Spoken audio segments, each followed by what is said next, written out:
My next guest is going to be fighting Don'Tale Mayes coming up here, UFC Fight Night, April 27th. Caio Machado back here on the program. Caio, how are you? Hey James, good. I'm feeling great. Good to be here. Good to be back in the show, and ready to kick some ass next weekend. For sure. If we're talking, it means we got some fight news, which is always good. So glad to see you get this matchup with Don'Tale. I know you guys, I believe, both have the same management. Was it fairly easy to put this fight together?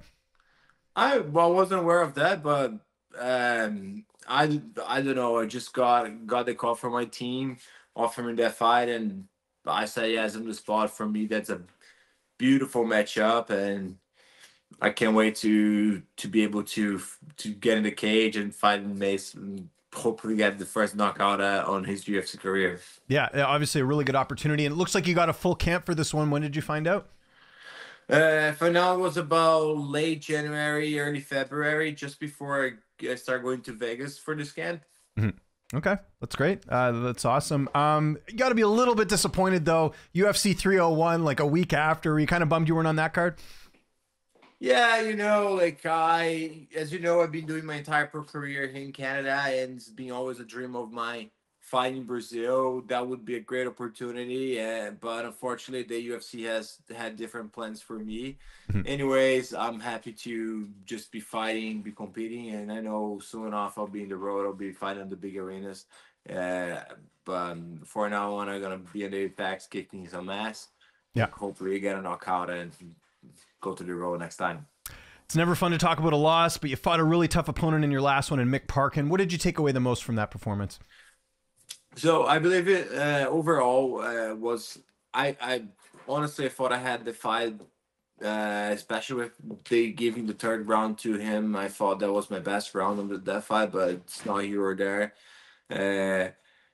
Going to that fight and with the contender experience, I felt through the entire thing like after the contender fight with all there was so much pressure for that fight that it's make or break. I'm getting to the UFC or I'm getting back to the end of the line. So was so much weight and so much pressure lifted out on me that I felt like I lost a little bit of the hungry and the fire I needed to go to the Mace fight and to the parking fight. I never got able to finish the fight. I heard him a couple of times and I just wait. I was too calm, too patient, too passive. And with the loss, I got that fire again. I got to understand that like I'm a different level right now. I need to work accordingly. So I switched up a little bit how we work from weight training to sparring partners. We've been going to Vegas to get a couple of those partners over there, Stream Couture, the PI. So the entire work has been different. The entire mindset for this fight has been different. And I can't wait to go back and fight in the octagon again.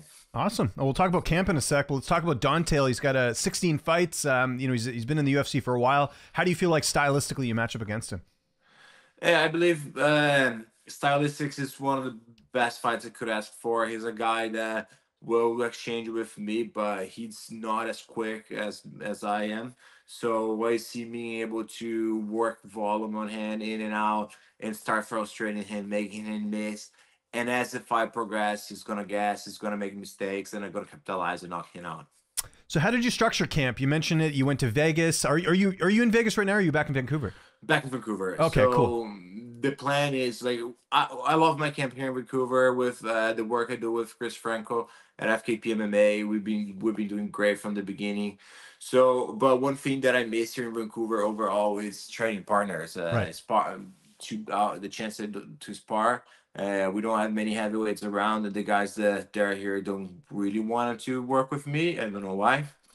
Anyways, I start going to Vegas to work at Stream Couture, make good connections over there. So I got a good sparring partners in Vegas at Stream. Got able to I brought last week just Carl Williams to finish up with some some sparring and some work for last week, and now we're ready to go.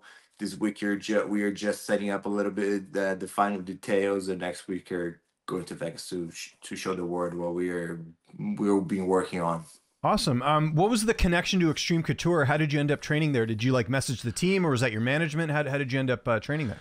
So my strength conditioning Coach Eb, he's been working with a couple guys over there. He got me in touch with Coach Eric over there. Oh, That's awesome. where I started talking to them, and they got the opportunity to go there. I was already planning to go to Vegas to work on the PI to get a little bit of work done there, and with the connections that streamed, just makes so much more sense. And once we got over there, we got to meet the guys, meet the structure, and we are starting making that a reoccurring thing, trying to be there at least once a month for a week to work with those guys to feel a little bit of the pressure of that kind of heavyweight sparring and moving forward. Keep working hard. Cool. Who are some other names you got to work with over there? You mentioned Carl Williams, but who else at Extreme did you get a chance to work with? Currently over there, I also work with Tim Johnson, Sergey Spivak, a little bit of Roy Nelson, Ian Kutalaba for a second, Sean Strickland, of course, a couple of the guys over there. So many good guys, many good bodies, especially with the heavyweights. I also work with the PI and stuff with Jamal Pogues. That's also a guy that's coming up on the UFC. So a lot of good bodies, and as you know, like there's so much difference between light heavyweight and heavyweight. So it's a different pressure, it's a different kind of weight, and now that I'm feeling the training and all, I feel way more comfortable, way more confident coming to this fight. Excellent. Well, that's good. What was it like getting to train with Strickland? Because I've met Strickland a bunch of times. He's like exactly like he is on camera as off camera, so that must have been pretty cool. 100%. Like everything you see in the camera, he's the same kind of guy. He spares no words. Everything he's thinking, he's gonna tell you right straight on your face how it is. But one thing I admire on Strickland is how he leads that room with Stream. He's definitely the leader of the squad over there. He makes sure he's taking care of everyone. He makes sure he's working harder than everyone. If I have a fight coming, if you have a fight coming, he'll make sure we'll get the proper training we need to. So I got so much respect to him after we started going over there. Like I already like him as a fighter, his style, and how he's calling the crowd. But like seeing him working at the gym, they can grow on me for sure. Your corner, what will that look like for this fight? Who's going to be in the cage with you? Same as always will be Chris Franco's, Jaden Martin, and Lance Gibson. We got a good team going over there, so we're just gonna keep with that. That's awesome. Lance is I love Lance. What a good dude that guy is, and people forget he fought in the UFC way back when. So there you go. Yeah. So that's awesome. How's this fight playing out? How do you see it going down on April 27th?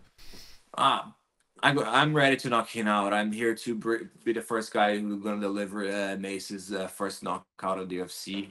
I'm a quicker guy, but I also have hands. So especially the beginning is moving in and out, make him miss, make him frustrated. He's gonna start tiring. He doesn't have the cardio that I do, and once he does, you're gonna make a mistake, and I'm gonna catch him and drop him on the ground. Once the fight goes there, I'm gonna run upon to finish. Obviously, your division, there's not really a lot going on. I know they're booking fights, but we don't know what's happening with Tom Aspinall. Who is he going to fight next?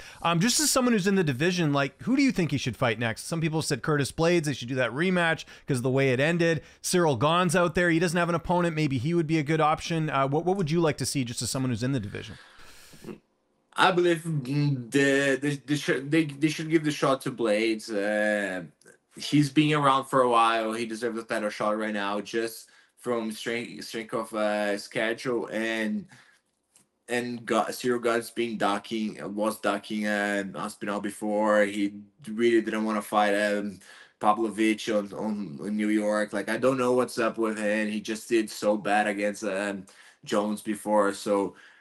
He already had too many shots, too many opportunities, and I think it's time to bring Blades. He's been working so hard for it, and let Aspinall defend the title. Let Jones and Stipe figure out what they need to do in New York or whatever, whenever they wanted to do it. And that in 2025, this division should start moving on. Yeah, for sure. Well, of course, everyone wants to see the fight that everyone wants to see, which is Jon Jones and Aspinall, but looks like Jon is waiting to fight Stipe. Do you think that fight ever happens? Like, at the time we're recording this, we still don't have that fight booked yet. Wait, it's the Jon Aspinall fight? No, Jon and Stipe. It looks like that's why Jon is not fighting Aspinall, is because he wants to fight Stipe and that be his last fight. I believe they're gonna fight. With the UFC wanted this fight. Both guys wanted this fight. I think it's just a matter of like getting the green light to book John. I don't think he's healthy yet to do it. So let's see how his recovery goes to. From just a matter of like seeing the dates and the place the UFC been booking for this year. I believe they're gonna start. They should be fighting New York November or Vegas in December.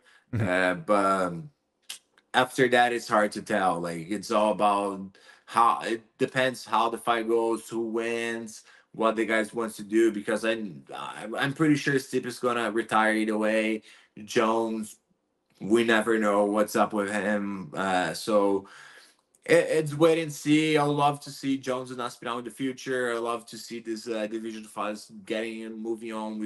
We were starting to have seeing the heavyweight division getting good momentum going on right now. And again, and right now we have those guys like holding up and waiting and a lot of injuries. So we're gonna have to see the linear heavyweight title wait a little bit and just let on defend the interim belt and we figured out whenever uh, with whatever we're gonna do after Jones fight the Stipe.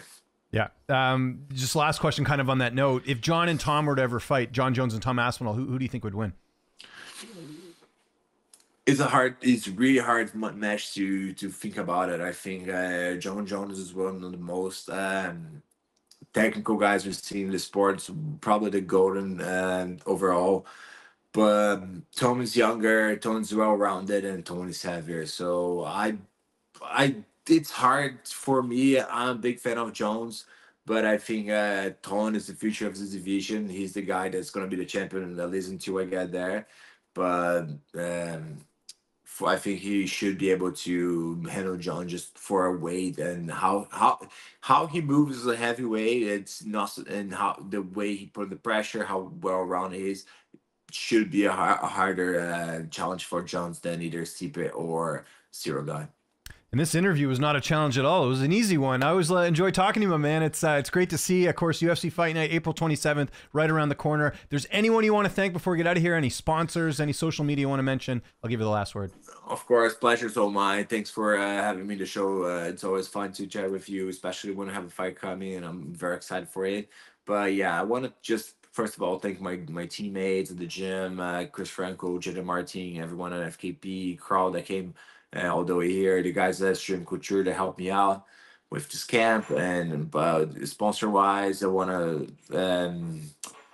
thank Mutant Supplements. I want to thank Go Radio Podcast, Strike Recovery, Spartacus Gym, UFO Industries, and all my nutritionist Rodolfo Zanin, Coach Chibi as well, with New Edge Alliance, everyone that's been working with me for this camp and being supporting on this journey. Like we can do it without you guys. So thank you very much, and thank you again, James, for having me the show.